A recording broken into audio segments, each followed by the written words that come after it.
In my teenage years, my best friends were Julieta, Camila, Natalia, and me. We were inseparable, not only at school but also outside of it. We spent time together, studied in groups, and above all, gathered at Julieta's house, the most convenient meeting point for all of us. Julieta lived with her mother, her sister, her niece, and her grandmother in a 3-story house.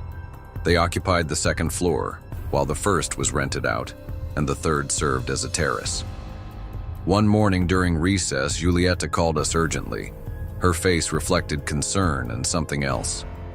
Fear. We sat in a circle on the school's green area, and she began speaking to us in a low voice, as if afraid someone else might hear her.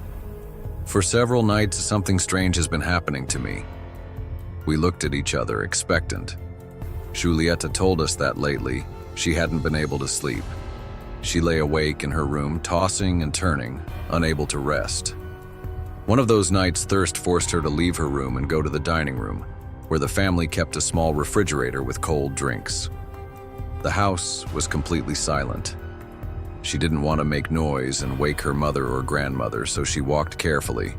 She opened the fridge, took out her water bottle, and began to drink, standing right in front of the appliance. Then she saw it. From the corner of her eye, in the dimly lit living room, something caught her attention. Under the faint glow of the streetlights filtering through the window, she distinguished a white, motionless figure. She slowly turned her head, and there it was. A few meters away, in the middle of the living room, stood a little girl. She was small, no more than a meter tall. She wore light-colored pajamas, white with pink details. Her long hair was tied in a messy braid with strands stuck to her forehead as if she had been sweating. Julieta froze. Her gaze met the girl's for a few seconds.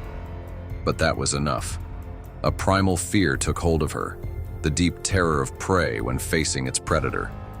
Without thinking, she dropped the bottle, letting the water spill onto the floor, and ran back to her room. She slammed the door shut and hid under the blankets as if they could shield her from what she had just seen. She waited. Nothing. No one in her house woke up from the noise. Not her mother, not her grandmother, not her sister. Everything remained in absolute silence. The next morning, she tried to convince herself that maybe her mind had played a trick on her, that her niece, the only child in the house, had gotten up at night and she had simply mistaken her for something else. But the doubt gnawed at her. When everyone was awake, Julieta asked her sister about her niece's white and pink pajamas. What pajamas? Her sister frowned. She pulled from the closet the only pajamas in those colors her daughter owned. They weren't the same. The pajamas of the girl Julieta had seen in the living room were a short-sleeved nightgown with pink details. But her niece's were completely different. A long-sleeved sweatshirt and pants set, in bright pink with white edges, and a bear design in the center. A chill ran down Julieta's spine. It couldn't have been her niece. So what the hell had she seen that night? We fell silent. A shiver ran through us when Julieta finished her story. Natalia, wide-eyed and with trembling hands, scolded her for not telling her family sooner. Camila, with a serious expression, asked if anything else had happened recently. Julieta, after a moment of hesitation, nodded. Since that night, she whispered, I haven't gone into the living room after dark. Not alone, not with anyone. But there was one time, 2 nights ago. She paused. Her breathing was heavier. She looked at each of us with the expression of someone who doesn't want to remember, but can't help it. One night, she continued, I couldn't hold it anymore. My bladder forced me to leave my room to go to the bathroom. She took a longer pause this time, as if reliving the moment.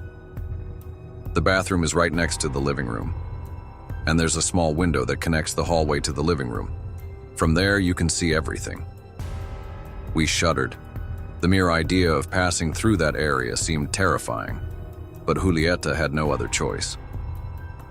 I walked in complete silence where she continued, with my bedroom light on, leaving the door open, in case I had to run back. I closed my eyes almost completely.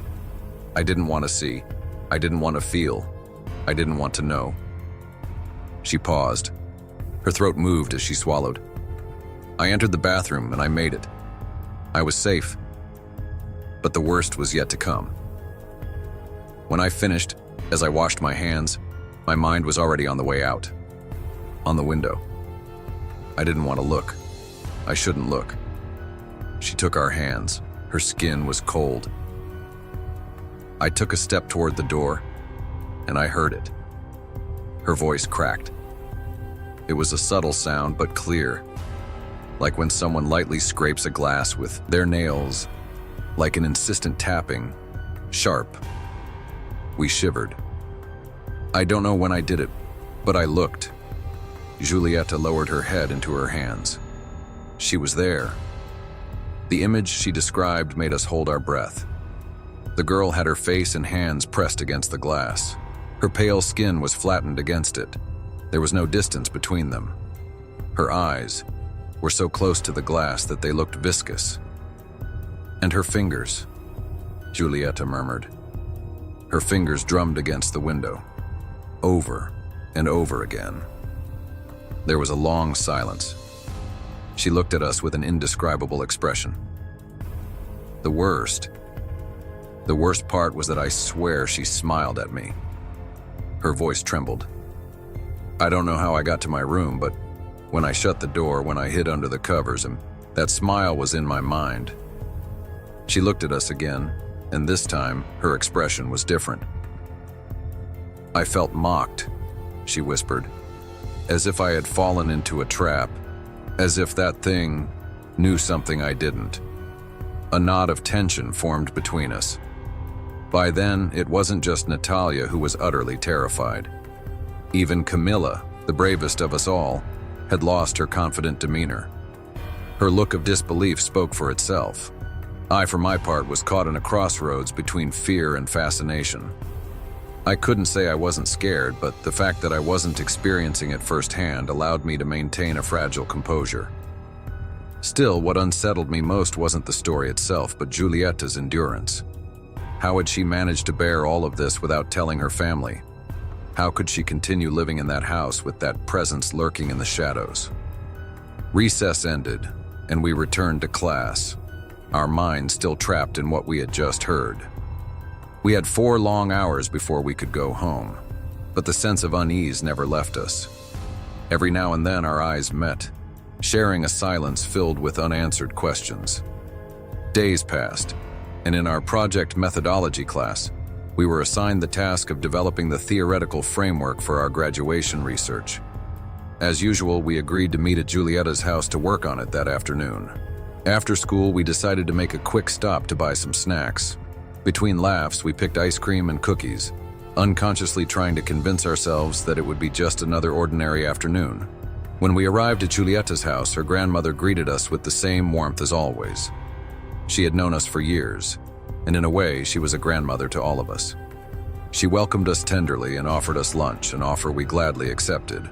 We moved to the dining table, chatting about trivial things. That's when I noticed it. Julieta had a distant look, lost in time and space, fixed on a point beyond the dining room. Her eyes were locked on the living room, on the very spot where she had seen the girl. In that instant, I understood what was going through her mind. A sharp pang of anxiety shot through me, and almost without thinking, I reached out and took her hand. I squeezed it gently, a silent attempt to offer support. Julieta blinked and turned her face toward me. Her expression was a mixture of gratitude and distress, as if simply being there was an unbearable weight. I understood. Of course I understood. It was at that moment that a chill ran down my spine. Suddenly I became aware of where we were, of the walls surrounding us, of the light streaming through the windows, of the door leading to the living room, of Julieta's story and the presence that inhabited that house. I swallowed hard and turned my gaze back to my plate, trying to push away the dark thoughts creeping into my mind. I just hoped nothing bad would happen that day. We finished lunch, washed our dishes and utensils, and headed to Julieta's room. There, as always, we settled around her desk, ready to focus on our research. However, the feeling of unease lingered. That was when Julieta's grandmother knocked on the door and peeked in to tell us she was going to pick up Julieta's niece from school and would be back soon. We said goodbye normally, but as soon as her figure disappeared through the front door, the awareness of our solitude settled over us like a heavy shadow. The house was empty. There was no one else. We exchanged glances, and it was Camilla who broke the silence with a sensible warning. We needed to focus. We tried, and for a while, it worked. More than half an hour of peace passed before something shattered that fragile balance. A faint tapping, weak but clear, coming from the bedroom window. We turned our heads in unison toward the sound and then looked at Julieta. She frowned and, in a firm voice, asked Camilla to accompany her. Camilla, without hesitation, got up and pulled the curtain aside. Nothing. There was nothing there. But the silence that followed was no relief. Suddenly, louder, more insistent knocks. This time from the adjacent wall. "Who sleeps there?" I asked. Julieta looked at me with a grim expression. "No one. That room is empty. My dad only uses it when he visits, but that hardly ever happens." Possibilities swirled in my mind. Had someone broken in? Was Julieta's niece playing a prank? But something didn't add up. Camilla grew restless and decided to go check. Natalia begged her not to, but she didn't hesitate. She stepped out and left the door slightly ajar. The seconds stretched endlessly until she returned, looking confused. "There's no one," she said. "I checked the other room, and it's empty. So is Julieta's niece's room. No one." As she spoke, Julieta noticed something behind her. The door leading to the living room, which had been closed before, was now slightly open. In the gap, a shadow. It had no defined shape, but it was two colors, black and white. Julieta pulled out her phone, switched to video mode, and zoomed in. We huddled behind her, watching the screen intently. And then, the shadow moved. Just a slight shift, but enough to make the door move with it. Natalia let out a strangled gasp, and with that, panic erupted. We all screamed in unison, except for Camilla, who ran to the bedroom door and slammed it shut. When she turned to face us, she found us all huddled together on Julieta's bed. "Calm down," she ordered firmly. But before she could say anything else, the attack resumed. Knocks, this time on both the window and the adjacent wall, simultaneously. It could no longer be a prank. It was impossible for someone to be in two places at once. It was impossible. At least for a human being. Natalia broke into sobs. "I want to get out of here." I glanced at my phone. It was 5 in the afternoon. I had to leave too, but the thought of stepping out of that room paralyzed me. We decided to stop working and turn on the TV for distraction. No one spoke. No one moved. The tension was thick enough to cut with a knife. A knock at the door made us jump, but this time it was Julieta's grandmother. She peeked in with a warm smile. "I'm back, girls. I brought fresh fruit for you." Behind her, Julieta's niece clung timidly to her skirt. She greeted us sweetly and ran into Julieta's arms. "Did you just get here?" Julieta asked. "Yes," the little girl replied. "Grandma bought me ice cream on the way, so we took a little longer." We looked at each other, our hearts pounding in our throats. There had been no one in the house, no one. But something had been with us the whole time. With Julieta's family home, the air in the room felt lighter, but the tension didn't fully dissipate. Julieta, feeling a renewed sense of security, finally stepped out of the room. Natalia, however, was still trembling. Her fear was palpable, and her tear-filled eyes reflected a primal urgency. She wanted to run. "I'm not staying here any longer," she whispered shakily, staring at the door as if expecting something to appear at any moment. Camilla and I tried to calm her down. We told her it would be rude to leave abruptly, especially when Julieta's grandmother had taken the trouble to prepare something for us. But Natalia insisted. She clung to the sleeve of my sweater like a terrified child, and the trembling in her hands sent shivers down my spine. Eventually, we convinced her to stay, at least until we finished our snack. The grandmother returned with plates of fresh fruit and juice. The sound of utensils scraping against the dishes broke the uneasy silence, but it wasn't enough to ease our thoughts. Everything that had happened was still imprinted in our minds with terrifying clarity. Each bite felt heavy, as if our throats refused to swallow. I was the first to speak. "Julieta, you have to tell them what's happening. You can't keep this to yourself." She immediately shook her head, pressing her lips together. "I don't want to scare my mom or my grandma," she murmured, staring at her plate. Something inside me ignited. "And what if it happens again tonight?" I said, not sugarcoating my words. "We'll go home and sleep soundly, but you'll stay here, alone with that. Do you really want to keep ignoring it?" Julieta glared at me, but her eyes welled up with tears. She knew I was right. Her stubbornness was only condemning her to face whatever lurked in that house alone.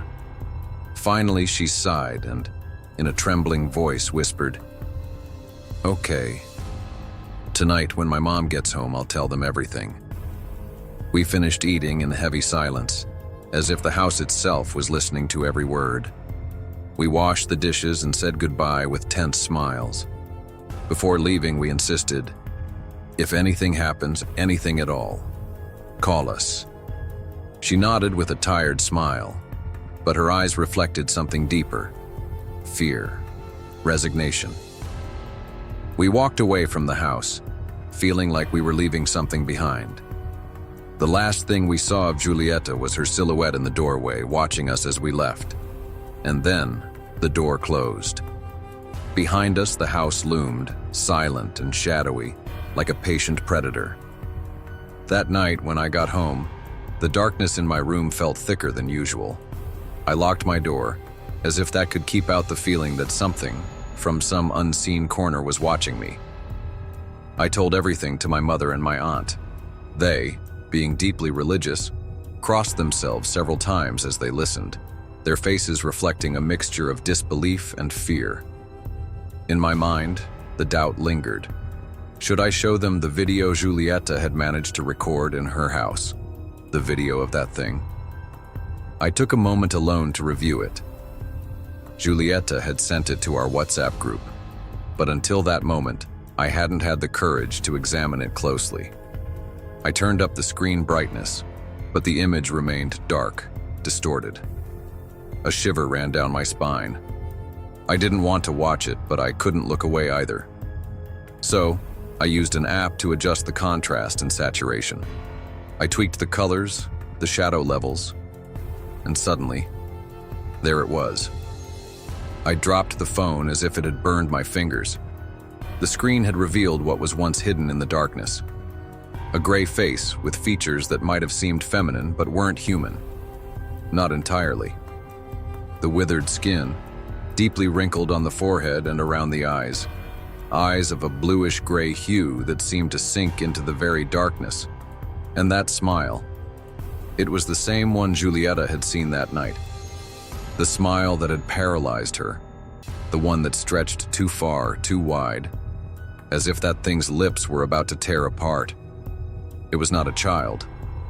It was not human. A disguise. A crude attempt to appear harmless. But in its imperfection, it revealed its true nature. Trembling, I sent the modified video to the group. Look closely. Tell me you see it. The blue ticks appeared almost immediately. Messages from Natalia and Camilla flooded the conversation. "What the hell is that? Oh my God, that can't be real." But Julieta didn't reply. Not that night, nor in the days that followed. She wasn't online, or maybe she had decided to distance herself from all of this, as if ignoring it would make it disappear. I took my phone and went to my mother. First, I showed her the original video, the one Julieta had recorded without modifications. She barely watched a few seconds before looking away, her expression twisting into a grimace of horror. "Delete that right now!" she demanded with a trembling voice. "That could bring bad things into this house. You shouldn't have seen it or kept it." Without arguing, I deleted it in front of her. But a thought pulsed in my mind. The modified video. I hadn't shown that one yet. That night I tried to sleep, but every time I closed my eyes, she appeared again. Her face twisted in my mind, her smile stretching wider and wider, turning into a grotesque grimace, an aberration of the human form. I would jolt awake, gasping, feeling the cold sweat clinging to my skin. I lay still, staring at the ceiling for hours, my phone beside me, the temptation to watch the video growing inside me like poison. My mother was right. I shouldn't keep this up. On the third night, I deleted it. I can't say if I slept better after that, but at least I no longer had the excuse to open my gallery and relive it. The video was gone, lost in space and time, but not from my memory. 11 years have passed since that night. I'm 26 now, and I still remember it with terrifying clarity, especially because I know what happened next in Julietta's house.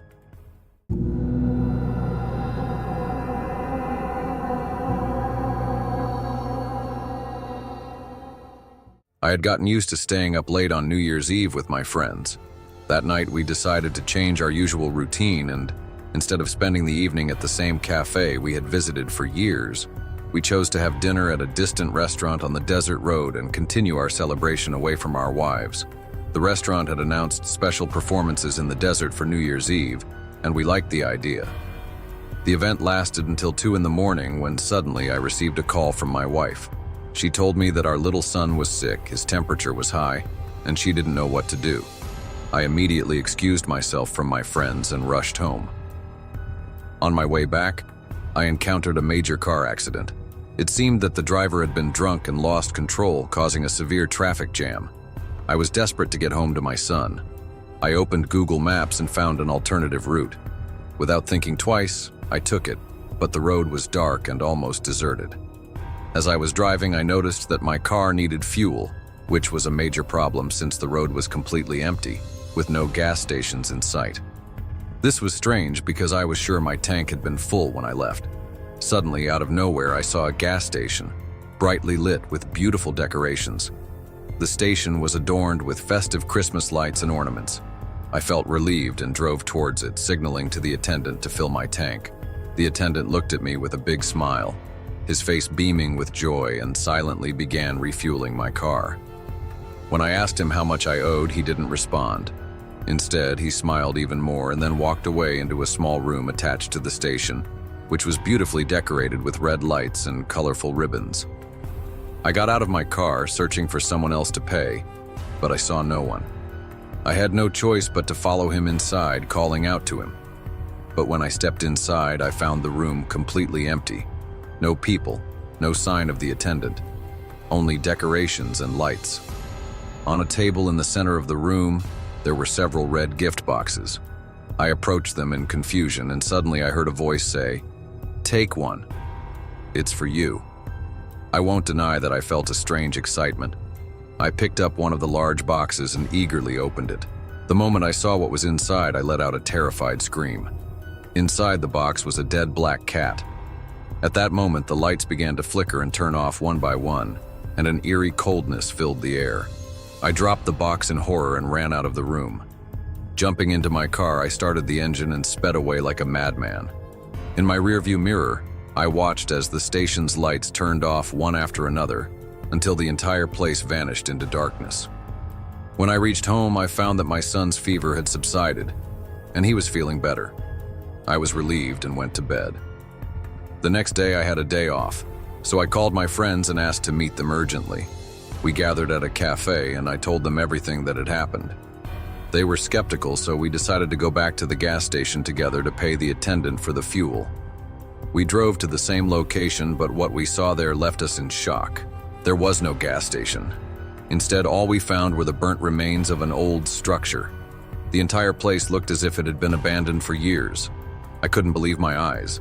I thought I had made a mistake in the address, but I was certain of the location. I even recognized a white house nearby. I felt like I was losing my mind. Desperate for answers, I knocked on the door of the White House. An elderly woman answered, and I immediately asked her about the gas station.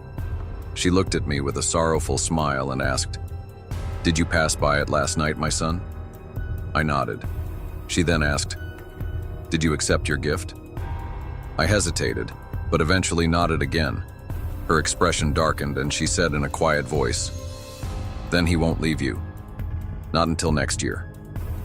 I froze in place. "Who?" I asked. But she didn't respond. She simply closed the door in my face. Confused and terrified, my friends and I stood there in silence. Then we spotted a man walking nearby. We stopped him and asked about the gas station.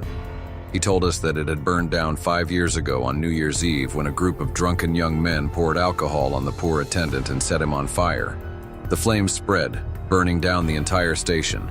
Then, in a hushed voice, he added, "But every New Year's Eve, the station reappears and the attendant shows up to take revenge. No one in this area dares to go near it that night." We didn't understand what was happening, but we were overcome with fear and unease. We got back in the car and drove away without saying a word. But the strange part was what happened to me afterward. For months, I felt like I was constantly being watched. I could hear faint breathing behind me, as if someone was whispering in my ear. The sensation haunted me, making me irritable and aggressive toward everyone around me. I lost many friends, and even my wife couldn't take it anymore. She left and went to stay with her parents. At my breaking point, I sought the help of a fortune teller. She told me that the only way to get rid of this entity was to return to the gas station on the next New Year's Eve, return the money to the attendant, thank him for his service, and ask him to leave me alone.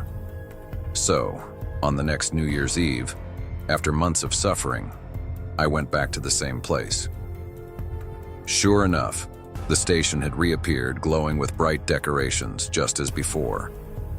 The same attendant stood there. I approached him, handed him the money, giving him extra, and said, "This is what I owed you from last year. Thank you for your service. I never meant to wrong you. Please, leave me alone." He looked at me, then at the money, seemingly confused. He didn't say a word. I turned away and walked briskly to my car, resisting the urge to look back. This time, the lights at the station did not turn off. From that night on, I never felt the presence again. The whispering, the breathing, the sense of being watched. It all vanished. I reunited with my wife and returned to my normal life. But from that day forward, I vowed never to celebrate New Year's Eve outside my home again. I now spend it only with my wife and son, where I feel safe. And honestly, that's exactly how I prefer it.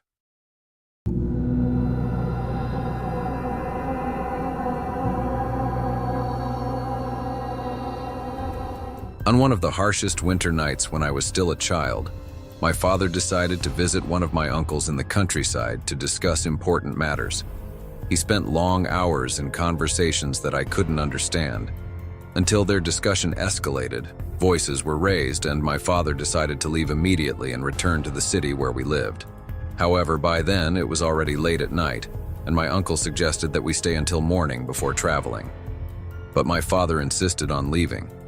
What he hadn't accounted for was that there was no transportation available at such a late hour, not for several hours before either. However, due to my father's insistence, my uncle managed to arrange for a car to take us to the main road where we could find a way to get home. When we reached the main road, we thanked the driver, and my father began signaling to passing cars. Within moments, a bus belonging to a company stopped in front of us. Before getting on, my father asked a man stepping off the bus if it was heading to our city, and the man replied, "Yes." We got on and took our seats. About 20 minutes later, as I sat by the window, I noticed that we were not taking the usual route. I alerted my father, who immediately became concerned and went up to the driver. "Why are you deviating from the main road to the city?" he asked. The driver responded that he was actually heading to a different city. My father was shocked. I asked a man who was stepping off the bus before we got on, and he told me it was going to our city. How could this be? The driver laughed. "I never stopped to let anyone off. No one got off the bus.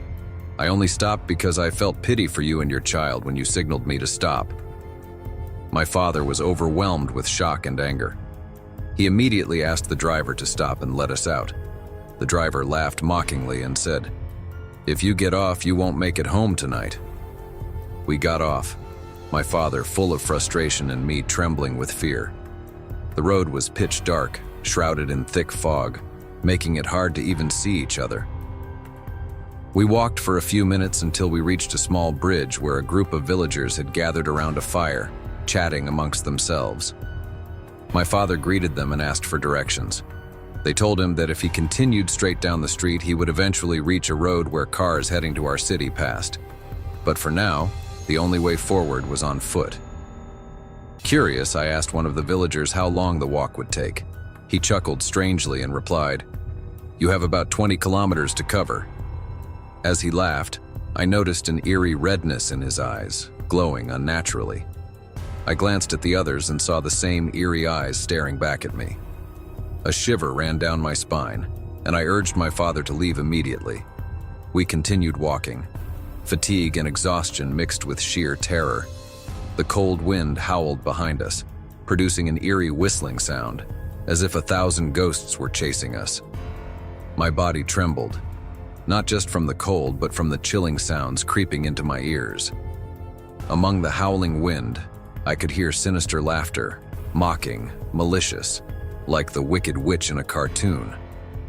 I tried to convince myself it was my imagination, but then I turned to my father and asked, "Do you hear that laughter?"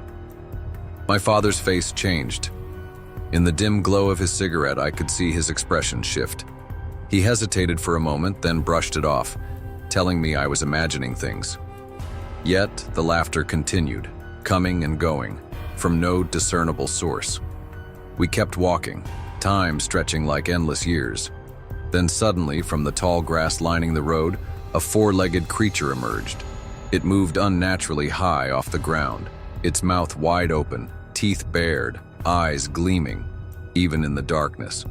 It approached us menacingly, circling us, sometimes near my father, sometimes in front of us, sometimes behind me. My father recognized it at once. "It's a wolf," he whispered. If I hadn't lit my cigarette, it would have attacked us.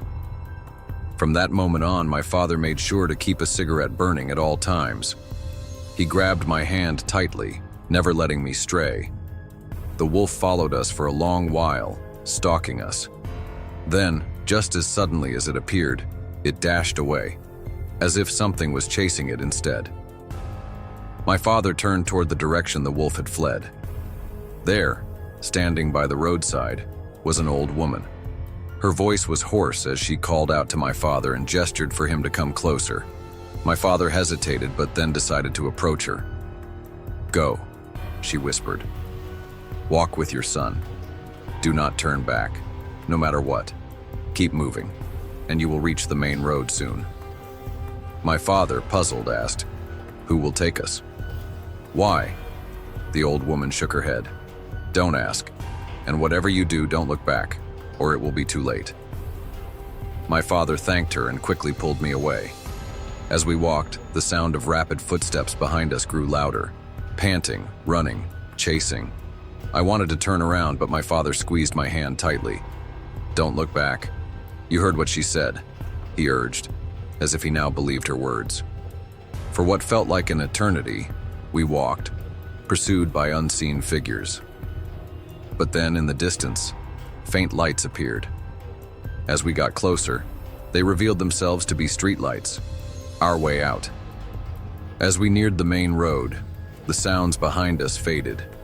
They didn't just diminish, they retreated, as if unwilling to leave the darkness. And then we heard a final chilling sound, a wail of despair, mixed with regret. Finally, we reached the road. My father and I frantically signaled for any passing vehicle. A minibus pulled over. The driver looked at us in astonishment. "What are you two doing here? Where did you come from?" My father, still catching his breath, simply said, "We came from that road, but we don't know where it leads." The driver gasped. He handed us water and said, "That road is cursed. So many have disappeared there. Even the drug dealers who used to hide out there abandoned it because they kept finding their own men dead." always the ones on night watch with looks of sheer terror frozen on their faces. Others vanished completely. Even the police knew about the road, but they never dared venture in. My father quickly told the driver not to say more in front of me so I wouldn't be frightened. The driver chuckled. "You two have been given a second life. As a reward, I won't charge you for the ride." As dawn broke, we finally arrived home. I could hardly believe that we had survived the horrors of the previous night. Yet somehow we had made it back, safe and sound.